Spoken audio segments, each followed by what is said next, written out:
Assalamualaikum warahmatullahi wabarakatuh. Alhamdulillahirabbil alamin. Alhamdulillahilladzi hadana li hada wa ma kunna linahtadiya laula an hadanallah.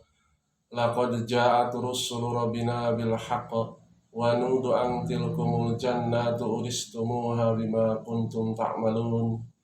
Asyhadu an la ilaha illallah wa asyhadu anna Muhammadar Rasulullah sallallahu alaihi wasallam wa ala alihi wa ashabihi ajmain, amma ba'du. Segala puji dan syukur kita panjatkan kepada Allah Subhanahu wa taala, yang mana pada kesempatan kali ini kita masih bisa bertemu, bertatap muka melalui online atau YouTube dalam rangka melaksanakan kegiatan sekolah melalui pesantren kilat. Walaupun keadaan seperti ini, alhamdulillah kita mengucapkan syukur kepada Allah Subhanahu wa taala masih diberikan kesehatan, kekuatan, sehingga masih bisa menjalankan ibadah puasa di bulan Ramadan tahun ini. Salawat serta salam semoga tetap tercurah kepada junjungan Nabi kita, Nabi besar Muhammad Sallallahu Alaihi Wasallam, juga kepada keluarganya, para sahabat-sahabatnya, para tabi'in tabi'ahum, juga para ulama-ulama solihin. Semoga juga termasuk kepada kita semua sebagai umatnya. Mudah-mudahan di akhirat nanti mendapatkan syafaat dari Nabi kita Muhammad Sallallahu Alaihi Wasallam. Pada kesempatan kali ini Bapak diberikan tugas untuk menyampaikan materi mengenai zakat fitrah. Mungkin kalian sudah sering mendengar mengenai zakat fitrah ini, karena setiap tahun zakat fitrah ini akan selalu dikeluarkan karena merupakan perintah Allah dan wajib hukumnya. Kita akan mulai dari arti dari zakat fitrah itu sendiri. Zakat artinya adalah mensucikan atau suci. Bisa disebutkan juga berarti tumbuh atau berkembang. Jadi kalau kita mengeluarkan zakat, insya Allah rezeki kita, harta kita yang diinfakkan, disodakokan, dijakati, itu akan lebih berkembang, bertambah, bukannya berkurang. Maka zakat fitrah ini ada di dalam surat Al-A'la. Allah menyampaikan sebagai dasar hukum kita tentang zakat. Allah berfirman, a'udzubillahi minasyaitonirrajim, bismillahirrahmanirrahim. Qad aflaha man tazakka. Tadi dari kata zakat. Qad sungguh beruntung, aflaha beruntung. Siapa? Man tazakka, orang yang mau mensucikan. Jadi orang-orang yang mensucikan dirinya dari berbagai dosa dan kesalahan itu bisa melalui dengan zakat fitrah, termasuk zakat-zakat yang lainnya. Kita tahu zakat itu selain zakat fitrah ada zakat tijarah, hasil dari pertanian, perkebunan, itu adalah zakat tijarah. Jadi ada ketentuannya, juga ada nisabnya. Begitu juga dengan zakat harta yang setiap tahun juga dikeluarkan sesuai dengan aturannya. Misalkan punya emas 85 gram, nanti akan dikeluarkan zakatnya. Maka pada saat ini Bapak akan menjelaskan mengenai zakat fitrahnya. Dalam hadis disampaikan ya, bahwa kita ya, diwajibkan mengeluarkan zakat ya. Nabi menyampaikan sabdanya ya, bahwa kita mengeluarkan zakat itu dicontohkan dulu di negeri Arab ya, dengan mengeluarkan satu sok kurma ya. Karena di sana memang termasuk salah satu makanan ya yang umum dan banyak ya. Atau kalau di Indonesia mah disebut makanan pokok juga. Atau biasanya yang digunakan adalah gandum ya. Satu sok gandum. Nah, ini kewajibannya bagi siapa? Yaitu kewajibannya kepada semua orang Islam. Orang Islam. Baik orang itu orang merdeka ataupun budak ya. Laki-laki atau perempuan ya. Baik masih muda ataupun sudah tua ya. Artinya tidak juga mengenal apakah mereka itu miskin atau kaya. Semuanya punya kewajiban untuk mengeluarkan zakat. Jadi tidak ada pengecualian dalam zakat fitrah ini. Beda dengan zakat tijarah atau zakat mal. Maka zakat fitrah ini wajib dikeluarkan oleh semua manusia yang sudah beragama Islam. Karena syaratnya adalah orang Islam. Jadi sudah mengucapkan 2 kalimat syahadat. Mengeluarkan zakat itu menjadi wajib ya, bagi orang Islam. Kemudian zakat ini sendiri gambarannya bagaimana? Disebut mensucikan. Sebagai contoh deskripsi gambarannya kenapa zakat ini menjadi ya, sebuah kewajiban ya, disebutkannya membersihkan ya diri kita ya, juga harta kita. Bapak mengambil contoh seperti misalkan kita akan memakan seekor ayam.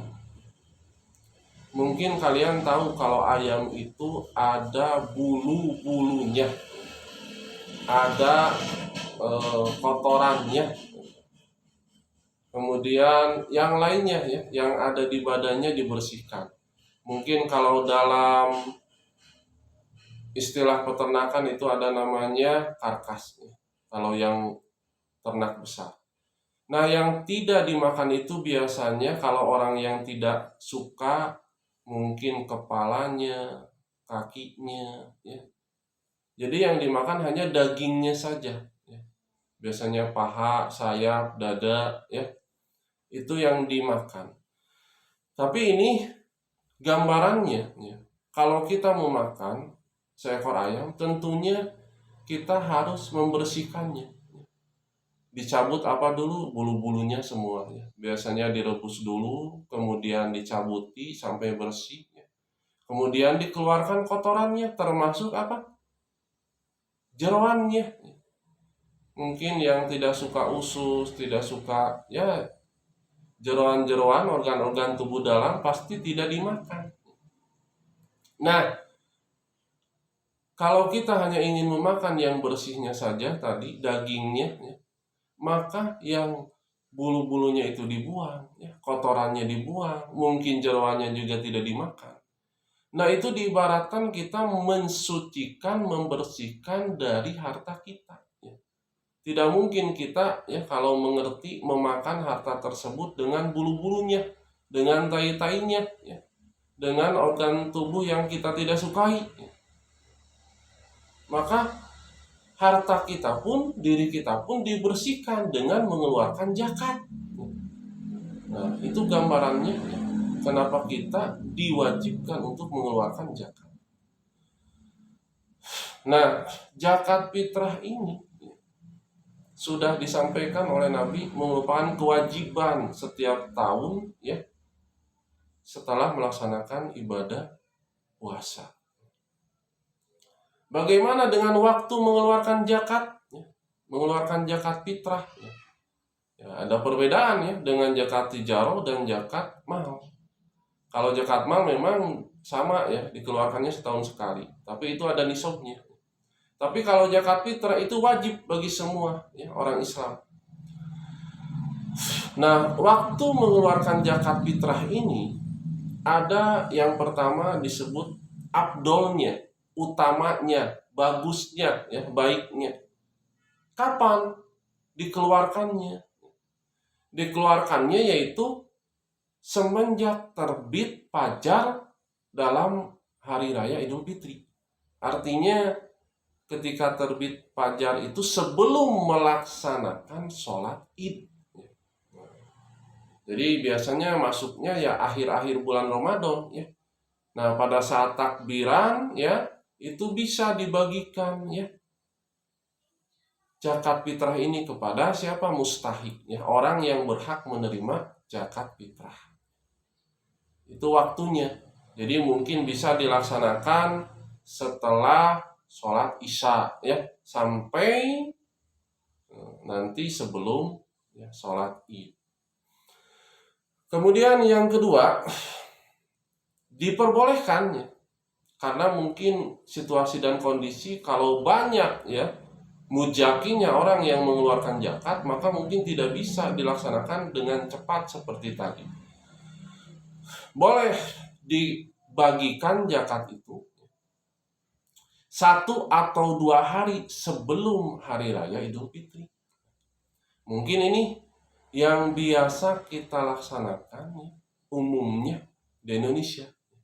Karena mutawari, takut ya melebihi batas tadi. Jangan sampai setelah sholat Id, nanti bukan namanya zakat kalau setelah sholat Id, namanya sodako biasa ya. Makanya hati-hati ya, bagi mungkin para amilin ya, membagikan zakat itu jangan melebihi dari sholat Idul Fitri ya. Dipersilahkan bisa dibagikan 1 atau 2 hari sebelum hari raya Idul Fitri, supaya mungkin kalau banyak yang harus dibagikan, dibagi-bagi oleh amilinnya beberapa orang, disebar supaya bisa terbagi semuanya ya kepada yang berhak menerimanya atau mustahik. Kemudian bagaimana dengan jenis dan ukuran ya, zakat fitrah itu sendiri? Mungkin ada yang bertanya apa ya yang harus dikeluarkan, bagaimana bentuknya, ukurannya berapa ya. Maka yang pertama ya, sebagai contoh tadi ya di atas hadis, bahwa contohnya dikeluarkan adalah 1 sok kurma ya, atau 1 sok gandum ya. Kalau dulu di Arab itu tadi makanan biasanya gandum ya. Itu dikeluarkan dalam ukuran sok kalau di Arab. Kalau di Indonesia pun kalau ada ya dipersilakan ya. Ada ukuran sok ya, 1 sok ya. Itu biasanya bisa berbentuk seperti literan ya, tapi ada ukurannya. Jadi sudah dibuatkan, dirancang ya. 1 sok itu bukan berat, tapi isi ya, aslinya isi. Nah, di Indonesia ya, jenis zakat yang dikeluarkan sesuai makanan pokok yang kita biasa makan setiap hari, yaitu biasanya adalah beras ya. Kalau sudah jadi nasi.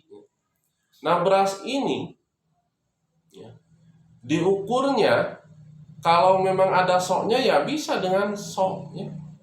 Kalau tidak ada, maka dikeluarkan ya dari MUI fatwanya ya.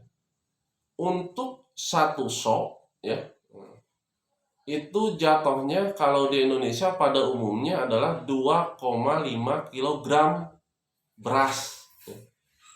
Jadi 1 sok itu kalau dalam Arab sama dengan 4 mud. Berapa ya? 1 mudnya. 1 mudnya 0,6. Jadi kalau dikalikan 4 itu sekitar 2,4 kg. Maka dibulatkan menjadi 2,5 kg. Nah, baiknya mengeluarkan zakat ini adalah dengan tadi makanan pokok berupa beras. Tapi mungkin ada yang tidak bisa, ya mungkin melakukan dengan beras. Bisa juga diwujudkan dengan berupa uang. Berupa uang berapa? Silakan bisa dimusyawarahkan oleh para amilin dan biasanya sudah ditentukan berapa sesuai dengan harga setempat. Di tempat kalian berapa harga beras per kilo? Sebagai contoh saja, misalkan ambil gampangnya, kalau harga beras itu ya 10 kilogram 10 kilogram 1 kilo harganya ya Rp10.000, maka kalau 2,5 maka satu sok ya sama dengan 25.000 ya. Itu contoh ya, contoh. Tapi nanti ada hasil musyawarahnya, mungkin diambil ya. Yang termurah berapa berasnya, yang termahal berapa ya. Nanti diambil baiknya tengah-tengah. Misalkan ada harga 11.000 ya, per kilonya ada 12.000. Bisa diambil yang tengah misalkan 11.000. Nah, tinggal dihitung saja berapa kalau 2,5 jatuhnya dengan uang. Maka para amilin supaya mungkin bisa mengatur ya nanti untuk beras yang mau diwujudkan dalam bentuk uang. Tapi tadi kembali lagi ya, alangkah baiknya kalau mengeluarkan zakat itu dengan berupa beras ya. Karena lebih afdolnya seperti itu ya. Nanti pun membagikannya kepada mustahik juga berupa beras, bukan uang tapi beras. Kemudian yang selanjutnya, siapa saja yang berhak mengeluarkan zakat? Disebutnya itu mujaki ya, yang mengeluarkan zakat. Yang pertama yaitu orang Islam. Kita tahu orang Islam, orang yang sudah mengucapkan 2 kalimat syahadat, kemudian menunaikan sholat, menunaikan puasa, zakat, dan haji bila mampu. Nah, orang Islam, selain orang Islam tidak diwajibkan zakat, hanya untuk orang Islam. Aturannya begitu ya dalam Quran dan hadis. Kemudian dikeluarkannya kapan? Nah, di sini ya. Dikeluarkannya tadi ya semenjak ya akhir Ramadan ya. Afdolnya tadi adalah sebelum tenggelam matahari. Sebelum ya, ulangi. Tadi ya dikeluarkannya itu sebelum sholat Idul Fitri ya. Jangan sampai setelah sholat Idul Fitri ya. Karena kalau setelah sholat Idul Fitri bukan zakat fitrah namanya, tapi sedekah biasa. Maka hati-hati ya. Ini mungkin untuk yang mengeluarkan juga jangan terlalu mepet ya waktunya. Jangan terlalu mendadak. Karena kasihan para amilin harus membagikan ya dengan waktu yang sedikit belum kesibukan yang lainnya ya. Biasanya sangat sibuk pada saat mau lebaran ya. Kemudian orang tersebut tentunya ya tadi tidak dipandang miskin atau kaya. Jadi kalau di sini disebutkan mempunyai juga ya, kalau dalam aturan kelebihan makanan orang tersebut. Tapi pada kenyataannya orang miskin pun karena diwajibkan, maka ini harus dibantu oleh siapa? Ya oleh orang-orang yang lebih mampu ya. Jadi orang-orang kaya atau orang agnia yang mampu membantu orang miskin untuk bisa ya, mengeluarkan zakat fitrah. Nanti bisa dibayar dengan apa? Dengan nanti ya yang didapat dari zakat fitrah tersebut. Jadi semuanya berhak ya, dibantu. Atau mau sodako silahkan, lebih baiknya. Orang yang kaya mau membantu, saya ingin membantu mengeluarkan zakat bagi orang tersebut misalkan yang tidak mampu, itu lebih baik. Karena semua berhak mengeluarkan zakat ya. Jadi wajib ya, tidak bisa tidak ya. Karena apa? Karena itu perintah Allah. Dan tujuannya untuk apa? Untuk menyempurnakan ibadah puasa kita selama di bulan Ramadan. Kalau tidak dikeluarkan, maka amalan kita akan digantung di langit ya, oleh Allah. Maka untuk sampai kepada Allah, zakat fitrah ini harus dikeluarkan oleh ya, orang Islam. Ya. Kemudian siapa saja yang berhak mendapatkan zakat fitrah? Nah ini cukup ya, panjang. Yang disebut orang yang mengeluarkan ya, yang mendapatkan zakat fitrah disebut mustahik tadi ya. Yang pertama adalah dalam Al-Quran disebutkan orang yang fakir. Fakir ini artinya orang yang tidak memiliki harta, kemudian juga punya pekerjaan tapi ya tidak mencukupi untuk kehidupannya. Sehingga jangankan untuk ya mengeluarkan zakat, untuk ya kehidupannya sehari-hari pun belum cukup. Nah inilah tadi yang perlu dibantu. Kemudian yang kedua adalah miskin. Miskin ini masih memiliki harta walaupun sedikit, juga punya usahanya atau pekerjaan, tapi pendapatannya juga sama, belum mencukupi ya, kebutuhan hidupnya sehari-hari, sehingga layak mendapatkan ya, zakat fitrah ini. Kemudian yang ketiga amilin. Siapa amilin? Amilin ini adalah pekerja yang mengurusi masalah zakat. Ya zakatnya sebenarnya zakat apa saja, baik zakat tijarah, zakat mal, termasuk zakat fitrah. Nah maka tugas amilin ini harus bisa ya, bekerja dengan baik, dengan amanah, jujur ya, dalam mengurusi zakat, menerima dari yang mujaki dan menyampaikan atau ya, memberikan kepada mustahik. Itu tugas amilin.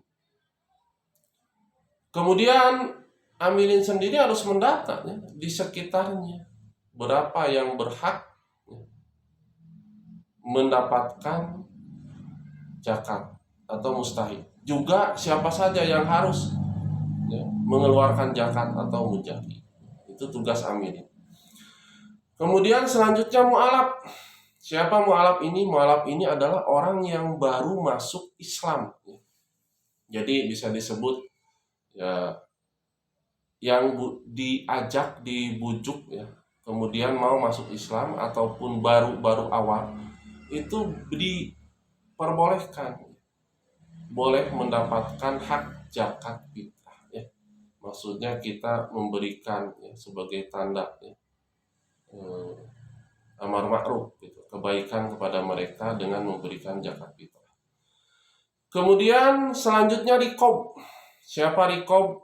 Riqab ini adalah budak ya, budak belian yang masih statusnya budak, tapi ada perjanjian bahwa ya, oleh tuannya ya, zaman dulu di Arab sana, budak ini akan dimerdekakan dengan syarat membayar sekian ya, sekian dinar atau dirham mungkinnya.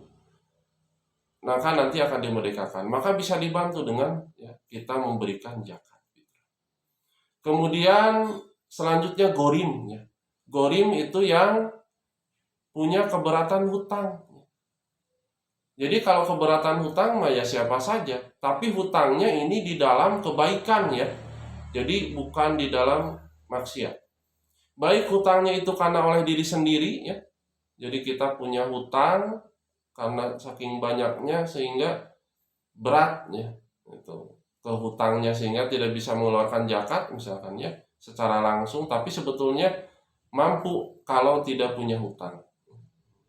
Kemudian hutangnya ini mungkin digunakan sebelumnya ada juga yang untuk orang lain ya, atau untuk mendamaikan sifatnya.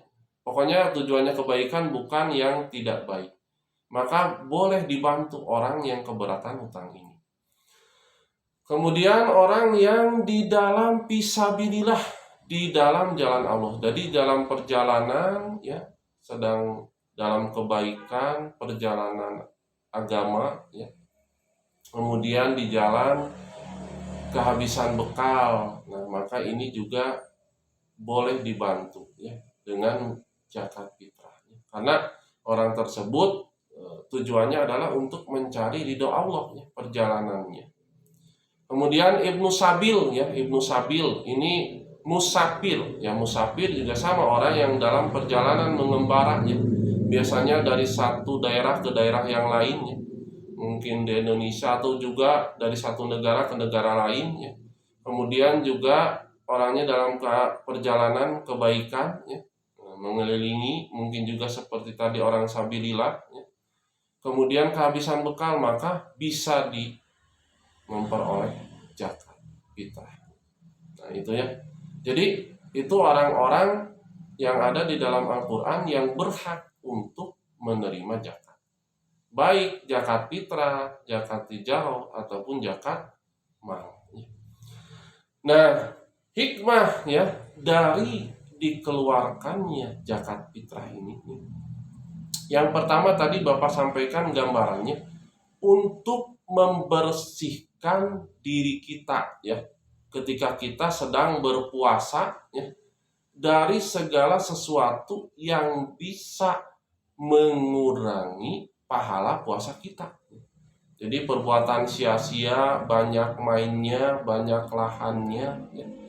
Mungkin juga dari omongan-omongan gibah, membicarakan orang lain ya, banyak melakukan hal-hal yang tidak bermanfaat.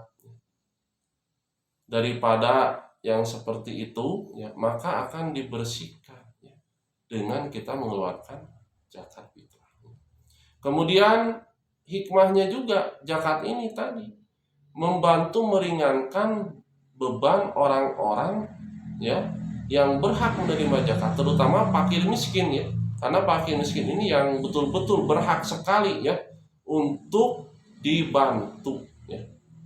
Supaya apa? Supaya nanti pada saatnya hari raya Idul Fitri mereka ya sama-sama berbahagia ya, seperti orang pada umumnya. Dan ya untuk memberikan tadi rasa bahagia, sukacita pada saat nanti di hari raya, dan mereka tidak akan menjadi orang yang meminta-minta lagi kepada orang lain ya. Itu mungkin beberapa hikmah dari zakat ya. Karena ya dibatasi dengan waktu ya, sekian mengenai materi tentang zakat fitrah ya. Mudah-mudahan ada manfaat dan barokahnya dari penyampaian ya tentang zakat fitrah ini dari awal sampai akhir ya. Apabila ada kata-kata yang kurang pas, tidak berkenan ya, itu datangnya dari Bapak sendiri. Kalaupun ada benarnya, itu datangnya dari Allah dan Rasul, dari Allah tentunya. Mudah-mudahan ya kita semua bisa menjalankan ibadah puasa dan bisa mengeluarkan zakat ya, tepat pada waktunya. Mohon maaf atas segala kekurangannya dan kata-kata yang tidak berkenan. Wabillahi taufiq wal hidayah. Assalamualaikum warahmatullahi wabarakatuh.